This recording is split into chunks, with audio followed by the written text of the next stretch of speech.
If you're looking for a dessert that will be a showstopper, this is the one for you. These mini chocolate cups are so elegant, and when you bite into one, you will just be amazed by the depth of flavors. From the tender, crunchy crust to a creamy ganache finished with a sweet and spiced caramel-like filling. And on top of that, all that goodness, it's topped with a dash of cardamom for a delicate and earthy tone. These mini chocolate cups are perfect for a holiday party or for potluck, and the good thing is that you can make them days ahead and put them in the fridge until you're ready to serve. So let's get started. This recipe has 3 parts. So first we're going to start with the chocolate pastry, which will make the shells. So you can make it using a hand mixer, you can make it using a food processor or a stand mixer fitted with a paddle attachment. But here I'm going to use a spatula. So in a bowl, start by creaming the butter and icing sugar until light and creamy. I used 1 stick, that's 130 grams softened and salted butter, and half a cup of icing sugar, and that's 85 grams. To get a rich sweet pastry, I like to add 2 egg yolks. The egg yolks are going to make the dough tender and soft, which will be more pliable. So mix them very well with the rest of the butter mixture until they are well combined.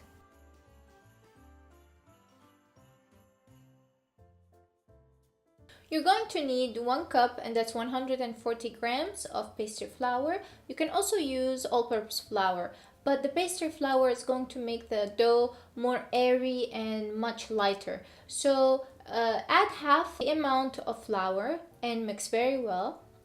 If you're using a mixer, mix on low speed. Add the rest of the flour and continue mixing. I added 1/3 cup, and that's 40 grams of Dutch processed cocoa powder. So just remember, in any recipe that you make, the quality of the ingredients that you use will make all the difference in the final product, and this goes for all the ingredients. In my sweet pastry, I always like to add some almond meal, and here I'm going to add only 1/4 cup, and that's 30 grams, but this will add so much richness to the crust. So continue mixing with the spatula until you get to the point where it's a shaggy looking mixture or dough. Now, using clean hands, press on the dough to lightly knead, just to make sure that everything is well combined. Usually here you would cover the dough and let it chill before you start rolling it, but I skipped this step and I started rolling, and I didn't want to add any more flour, so I covered the top with the parchment paper and I rolled until I got the thickness about 1/5 of an inch, and I think that's 1/2 centimeter. Then I used round cookie cutters that are about 3 inch in diameter, which is 8 centimeters. When you're ready to move these cutouts, make sure you lift them with a spatula so they don't break. So put the cutout dough in a muffin tin and gently press it down and push the edges up. Just make sure they are not too thin around the sides. This recipe will make about 12 cups. And when you're done moving the cutout dough and finished putting the cups, take the muffin tin and put all of it like that in the freezer for about 30 minutes. And this will make sure that the dough or the shells will not shrink when we bake them. In the meantime, preheat your oven to 400 Fahrenheit, and that's 200 Celsius. After 30 minutes in the freezer, bake the cups for about 15 minutes. But I would say after 10 minutes or so, start checking on the cups because they can get burnt really easily. When they're done, let them cool for at least 15 minutes before removing. To make sure I don't break the shells, I put the cooling rack on top and gently but quickly flip the pan. Voila! Now just put them aside while working on the filling. Now let's move on to the first filling, and we will make a thin and spiced caramel-like sauce. In baking and in cooking in general, you should always have your mise en place. And mise en place is where you have all the ingredients ready and measured. And this way you don't run the risk to ruin any of your recipes. And here, especially with this recipe, the sauce can get burned really fast in a few seconds. You should please make sure that you have everything ready. This recipe for this caramel-like sauce, it will make enough for 2 batches. If you want to only have for 12 cups, you should have this recipe. But trust me, once you taste it, you're going to love it and you're going to make it again and again.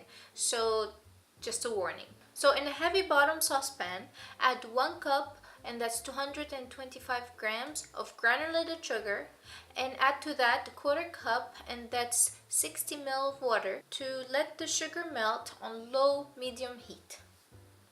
Make sure you don't stir it. Once in a while, swirl the pan a bit to make sure all the sugar would melt.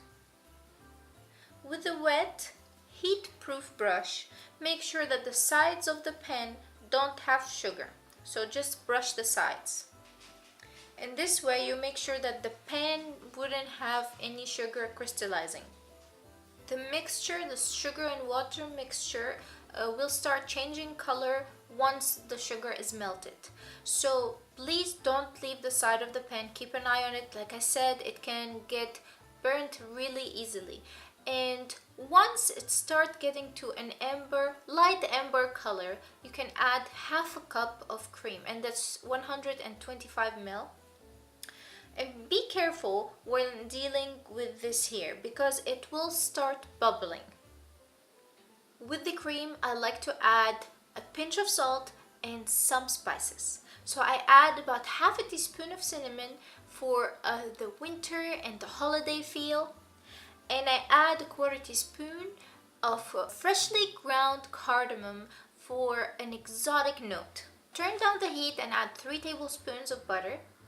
And usually I would add a little bit more of butter than 3 tablespoons, because when the butter cools, it would solidify and it will make the caramel what it's known for. That's why I keep calling it a caramel-like sauce, because it has all the flavors of the caramel, but when you bite into these cups, these chocolate cups, the sauce just dissolves in your mouth. So remove the pan off the heat, add 1 teaspoon of vanilla extract, and then stir. Before pouring, let it cool for at least 10 minutes. When ready, pour the caramel in the cups and filling about half. And then pop them in the fridge so the caramel or the sauce can solidify. Now this is the last step. We're going to work on our ganache filling. So for the ganache, you will need 1 cup, and that's 150 grams of dark chocolate. And you will also need 125 ml, and that's 1/2 cup of cream. Now heat up the cream until it just starts to simmer. You want the heat of the cream to melt the chocolate. So once it's heated, pour it on the chocolate. And don't stir it, just leave it for a few minutes until it covers all the chocolate. And I added 1 tablespoon of freshly made espresso, and here you can use even some instant coffee. It will just intensify the chocolatey flavor. Stir it with a spatula until all the chocolate is melted. Now pour that tasty ganache in the cups and make sure you don't overfill them. And to top it off, I put a dash of freshly ground cardamom on top. Now if you can wait, and it will be really hard to do this, you should put them in the fridge for at least 1 hour before you eat them. This is the last one I have. Let me share with you this experience, because eating them is an experience that you don't want to miss. It smells chocolatey, and I smell a little bit of cardamom. Amazing, amazing, amazing. It's just that contrast of flavors. You get the crunch and the biscuity texture of the crust or the shell, and then you get a fudgy and creamy taste from the ganache, and then just syrupy that melts in your mouth. It has a sweetness, it has the spices, they're so warm, and then you get like this hint of subtle flavor from the cardamom. It's very earthy and just amazing. It's really amazing. I promise you we're going to love it. I am very proud of this. I really hope you can give this recipe a try, and if you do, please click the like button, and don't forget to share your comments. Let me know what you think. If you have any more ideas for flavors, please do share. I would love to hear from you guys. So I hope to see you soon with another delicious recipe. Bye.